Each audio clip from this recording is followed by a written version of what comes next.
SPIMS.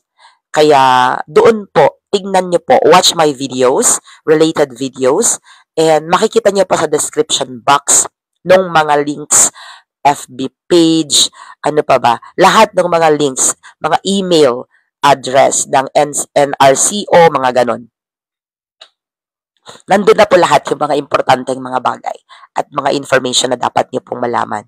Vlog ko lang din po siya kasi po yung iba, hindi yata napapanood yung ibang videos ko. Isang video lang napanood and they keep asking me.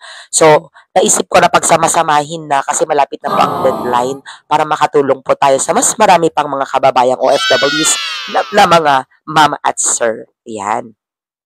So, pwede po magturo without teaching experience, tapos habang nasa abroad. Number 3 question.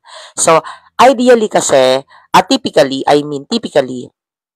nasa 1 year ang application process po niya. Yes po, mga ma'am. Matagal po siya. Why? Kasi ganito yan. So, kunwari, this year, 2025, calendar year, SPIMS is accepting applicants until November 15. So, pag deadline ng November 15, doon pa lang po sila mag-select, screening committee, magse-select na po sila ng mga na-qualified. Yes po, syempre may selection pa din.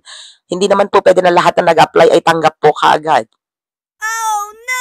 May screening committee din po yan. So, once na-screen na at na-qualify yung mga na-screen na nila, then mag-i-email na po sila.